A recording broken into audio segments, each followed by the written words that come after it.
Hair colour করার পর চুলটা এত বাজে হয়ে গেছিলো, মানে এত চিপচিপা। আর ওই চুলটাকে আমি এরম কি করে করলাম সেটাই তোমাদের সাথে ডিটেলসে শেয়ার করব।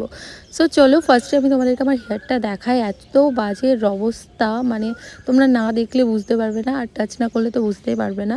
না চুলটাকে বাঁধতে পারছি না, চুলটাকে আমি ঠিক করে খুলে রাখতে পারছি। তারপর আমি ফেসবুক দেখতে দেখতে একটা ভিডিও একদিন দেখেছি। সো চলো ওই হেয়ার মাস্কটাকে আজকে ট্রাই করব। ফার্স্টে আমি ফ্ল্যাক্সি নিয়েছি, ওটা আমি ওভারনাইট ভিজিয়ে রেখেছিলাম।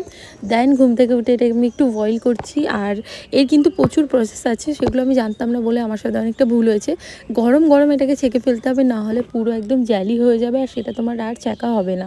আর এটা পুরো লাগালে কিন্তু মাথা ঘষতে প্রবলেম হবে। এই জন্য আমি ফার্স্টে আরেকবার ভিডিওটা দেখেছিলাম, আর যার ভিডিওটা আমি দেখেছি সেও বলেছিল যে এটা গরম গরমই ইউজ করতে হবে। এই জন্য আমি গরম গরম ছেঁকে নিয়েছি। আর এই যে দেখো, তবু কিছুটা রয়ে গেছিলো জ্যালি যেই ভাবটা ছিল, এই যে দেখো, তাই একদম গরম গরম আর কি ছেঁকে নিতে হবে, নাহলে পুরোটাই নষ্ট হয়ে যাবে। সমস্ত কিছু দেওয়ার পর আমি এত স্পিডে মিক্স করছিলাম, তবু মিক্স হচ্ছিল না। আরও গরম গরম এটাকে মিক্স করতে হবে। সো চলো কী কী দিয়েছি সেটাই তো আমি তোমাদেরকে এখনও বলিনি। এখানে দিয়েছি হচ্ছে কি আমি টক দই, যে প্যাকেটগুলো আসে আমি ওই দইটাই দিয়েছি, এই যে এটা। আর দিয়েছিলাম কোকোনাট অয়েল। তোমরা চাইলে ভিটামিন ই ক্যাপসুলও দিতে পারো, বাট আমি আর দিইনি। সো চলো কি করে অ্যাপ্লাই করে না করে সমস্তটা আজকে আমি তোমাদেরকে দেখাবো। আর এখানে মিক্সি হচ্ছিল না বলে আমি হাত দিয়ে আর কি মিক্স করার চেষ্টা করছিলাম।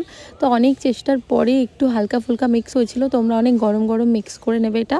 দেন একটু ঠান্ডা হওয়ার পর আমি ভাবলাম চলো লাগিয়ে ফেলি। এবার এখানে চলে এসেছি আমি ব্যালকানিতে।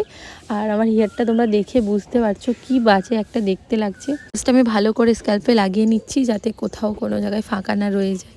তো তোমরা ভালো করে পুরো মাথায় দেন চুলে ভালো করে অ্যাপ্লাই করো। আমি তো ভীষণ ভয়ে ভয়ে ছিলাম যে কি হবে। আর এই ফ্ল্যাক্সিটা আমি অনেক দিন আগেই কিনে রেখেছিলাম, বাট ইউজ করব বলে আর আমি ইউজ করিনি, কারণ আমি সেরমভাবে আর কি জানতাম না এটা কীভাবে ইউজ করতে হয়। সো ফাইনালি আজকে মনে হয় 6 মাস পর আমি এটাকে ইউজ করলাম। এত রোদে বসে বসে লাগাচ্ছিলাম যেন এটা তাড়াতাড়ি শুকিয়ে যায়, যতটা শুকিয়ে যাবে ততটাই ভালো। আর এটা লাগিয়ে আমি 1 ঘন্টা রেখেছি। তোমরা চাইলে আধা ঘন্টাও রাখতে পারো, যাদের ঠান্ডার সমস্যা আছে, নাহলে কিন্তু ঠান্ডা লেগে যেতে পারে। ভীষণই ঠান্ডা একটা জিনিস এটা। তো চলো আমি পুরো চুলে অ্যাপ্লাই করে চুলটাকে বেঁধে আমি 1 ঘন্টা রেখে দিয়েছি।